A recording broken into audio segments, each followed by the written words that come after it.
Aquest segon reconeixement de la nit el donem a l'empresa que fa servir el català com a llengua de millora.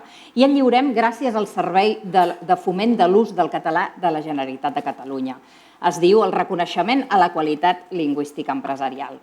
Enguany, el reconeixement és per una empresa que no només creu en la nostra llengua, sinó també en l'ètica, la terra i en créixer, però no a qualsevol preu. Que és una cosa que ens agrada dir a tots, però alguns ho apliquen i de veritat al dia a dia. Exactament. I per això preguem pugi a l'escenari la senyora Esther Franquesa i Bonet, cap de Servei de Foment de l'Ús del Català, i Lluís Feliu, vocal de la Junta Directiva d'AIGEC.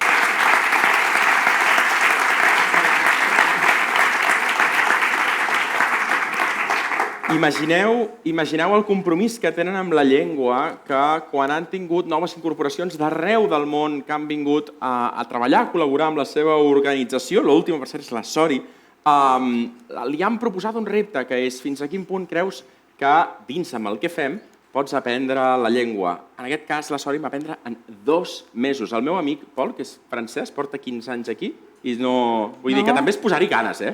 No sé si la senyora Franquesa ja estarà molt contenta amb això, eh? Exacte. Si us plau, senyora Franquesa, si pot obrir el sobre i anunciar qui és el guanyador. Bon vespre. El guanyador del reconeixement a la qualitat lingüística empresarial és Nil Camproví, de Fent País.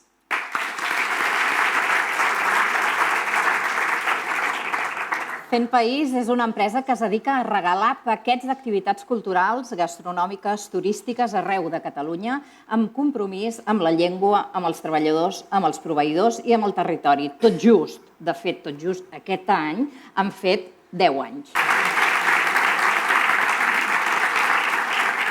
Bé, bona tarda, ja veieu que no sóc la Sori. Si entreu a l'Instagram veureu que és una dominicana molt trempada, que parla català quasi perfecte. Jo només vull donar les gràcies pel guardó.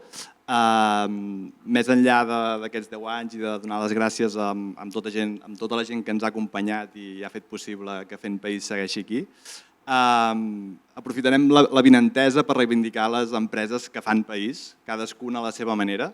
En el nostre cas, més enllà de que les persones puguin regalar les nostres experiències, que en puguin gaudir amb la seva família, amb la seva parella, amb els seus amics, que al cap i a la fi això és el més important, doncs creiem que també té sentit que nosaltres posem en valor el territori, tot el que tenim a prop de casa. A vegades no fa falta agafar un avió i fer milers de quilòmetres per anar a gaudir d'una cala maca a prop de casa. I bé, fins aquí, senzillament donar-vos les gràcies i llarga vida a les empreses que fan país.